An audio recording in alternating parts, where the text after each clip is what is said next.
Hi friends, ഇന്ന് ഞാൻ വന്നിരിക്കുന്നത് ഈ മിക്സിനെ കുറിച്ചിട്ടൊരു കാര്യം പറയാൻ വേണ്ടിയിട്ടാണ്. ഇപ്പോൾ ഈ മിക്സി ഉപയോഗിക്കുന്നവർക്ക് ഇത് ഉപകാരപ്പെടും. അപ്പം ഇത് ഉപയോഗിക്കുന്നവർക്ക് ഇപ്പം ഈ ഒരു 2 സംഭവം കണ്ടു, 2 കണ്ടെയ്നേഴ്സ് കിട്ടിയിട്ടുണ്ടാവും അല്ലേ. അപ്പം അതിനെക്കുറിച്ചുള്ള ഒരു യൂസ്ഫുൾ ആയിട്ടുള്ള ഒരു കാര്യമാണ് ഷെയർ ചെയ്യുന്നത്.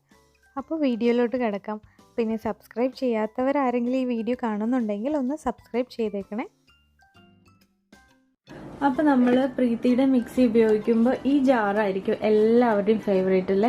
എല്ലാവരും ഉപയോഗിക്കുന്നത് പ്രീതിയുടെ മാത്രമല്ല, ഏത് മിക്സി ആണെങ്കിലും നമ്മൾ അതിനകത്ത് ഏറ്റവും ചെറിയ ജാറായിരിക്കും എല്ലാത്തിനും വേണ്ടിയിട്ട് ഉപയോഗിക്കുന്നത്. കാരണം ഇതിൽ അരയ്ക്കുമ്പോൾ ശരിക്കും നല്ലതായിട്ട് അരഞ്ഞു വരും അല്ലേ. എന്തൊക്കെ സാധനങ്ങളാണെങ്കിലും നന്നായിട്ട് അരയ്ക്കാൻ പറ്റും. അപ്പോൾ അതുകൊണ്ട് നമ്മൾ ഈ ഒരു കുഞ്ഞു ജാറായിരിക്കും എപ്പോഴും യൂസ് ചെയ്യുക. അപ്പം പ്രീതിയുടെ കൂടെ നമ്മൾക്ക് ഈ ഒരു സംഭവം കിട്ടുമല്ലോ. ഇത് ഗ്രൈൻഡ് ആൻഡ് സ്റ്റോർ എന്ന് പറഞ്ഞിട്ട് 2 ബോക്സസ് ഇതുപോലെ കിട്ടും. 2 ചെറിയ ഇത് കിട്ടും. നമ്മൾക്ക് അരച്ചിട്ട് സ്റ്റോർ ചെയ്ത് വെക്കാന്ന് പറഞ്ഞിട്ടാണ് അവർ തരുന്നത്. പക്ഷെ സാധാരണ ഇപ്പം ഞാനൊക്കെ ചെയ്തു വെച്ചിരിക്കുന്നത് വെച്ചാൽ ഇതുവരെ ഇത് യൂസ് ചെയ്തിട്ടില്ല. ഇതിങ്ങനെ എന്തെങ്കിലുമൊക്കെ ഇട്ട് ജീരകം അങ്ങനെയുള്ള സാധനങ്ങളൊക്കെ ഇട്ട് വെച്ചിരിക്കുമായിരുന്നു. മിക്സിയുടെ ഇപ്പം അരയ്ക്കേണ്ട സമയത്തൊന്നും ഇത് എടുക്കത്തേ ഇല്ലായിരുന്നേ. പിന്നെ ഒരു ദിവസം ഇതുപോലെ എൻ്റെ ശ്രദ്ധയിൽ പെട്ടെന്താന്ന് വെച്ചാൽ ഇപ്പം ഇത് അരയ്ക്കുന്ന സമയത്ത് നമ്മൾ ഇതിപ്പോൾ സാധാരണ എത്ര ടൈറ്റ് ആയിട്ട് ക്ലോസ് ചെയ്താൽ കൂടെ ഉണ്ടല്ലോ, ഇത് നമ്മൾ ക്വാണ്ടിറ്റി കൂടുതൽ അരയ്ക്കുകയാണെങ്കിൽ ഇല്ലെങ്കിൽ കുറച്ച് വെള്ളം കൂടി പോയി കഴിഞ്ഞാൽ ഇതിൽ കൂടെ വരും. ഇത് നന്നായിട്ട് തെറിച്ചു വരും. ശരിക്കും ഇതുപോലെ എനിക്ക് കുറേ പ്രാവശ്യം അബദ്ധം പറ്റിയിട്ടുണ്ടോ. അപ്പോൾ യൂസ് ചെയ്യാൻ പറ്റിയൊരു സംഭവമാണ് ഇതെന്ന് പറയണത്. ഇത് നമ്മൾ മിക്കവരും യൂസ് ചെയ്യാതെ വെച്ചിരിക്കുകയായിരിക്കും എന്നാണ് എനിക്ക് തോന്നുന്നത്. പക്ഷെ യൂസ് ചെയ്യുന്നവരും ഉണ്ടാവും. യൂസ് ചെയ്യാത്തവർക്ക് വേണ്ടിയിട്ട് ഒരു പുതിയൊരു അറിവ് ഷെയർ ചെയ്യുകയാണ് ഞാൻ. അപ്പം യൂസ് ചെയ്യാത്തവരാണെങ്കിൽ ഇതുണ്ടല്ലോ, ഇപ്പം നമ്മൾ കൂടുതലായിട്ട് അരയ്ക്കുകയാണെങ്കിൽ, ക്വാണ്ടിറ്റി കൂടുതലുണ്ടെങ്കിൽ നമ്മൾ ഇതുകൊണ്ട് ക്ലോസ് ചെയ്തിട്ട് അരച്ചാൽ മതി. അപ്പം എത്ര ക്വാണ്ടിറ്റി കൂടുതലാണെങ്കിൽ നമ്മൾക്കിത് ഇത്രയും വരെ ഇതിൻ്റെ ഇതുണ്ടല്ലോ, അപ്പം അത്രയും നമ്മൾക്ക് നന്നായിട്ട് അരഞ്ഞ് കിട്ടുകയും ചെയ്യും. എത്ര ക്വാണ്ടിറ്റി കൂടുതൽ വേണമെങ്കിൽ അരയ്ക്കുകയും ചെയ്യാം.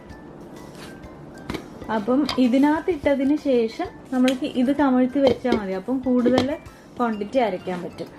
അതായിരിക്കും കൂടുതൽ എളുപ്പമുള്ളത്. ഇതിപ്പം പ്രീതിയുടെ തന്നെ വീഡിയോസിലൊക്കെ അത് കാണിക്കുന്നുണ്ട്. അങ്ങനെ കണ്ട് ശ്രദ്ധയിൽ പെട്ടപ്പോഴാണ് എനിക്ക് മനസ്സിലായത്, ഈ ഒരു സംഭവം ഇങ്ങനെ ഉപയോഗിക്കാന്നുള്ളത്.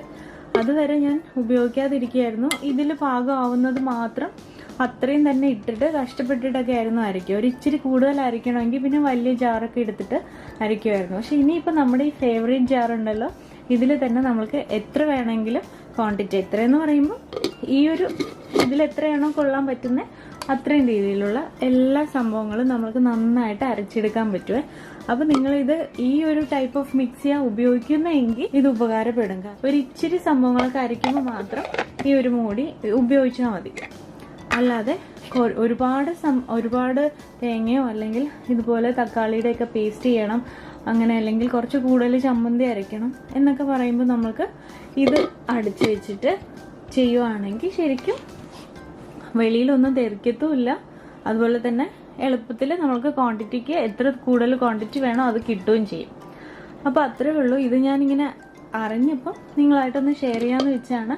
അപ്പം നിങ്ങൾക്ക് ഈ വീഡിയോ ഇഷ്ടപ്പെട്ടു എന്ന് വിചാരിക്കുന്നു. ഇഷ്ടപ്പെട്ടു കഴിഞ്ഞാൽ ലൈക്ക് ചെയ്യുക, ഷെയർ ചെയ്യുക, അതുപോലെ തന്നെ അഭിപ്രായങ്ങളൊക്കെ കമൻറ്റ് ചെയ്യുക. ഇനി അടുത്തൊരു വീഡിയോയിൽ കാണാം. അതുവരെ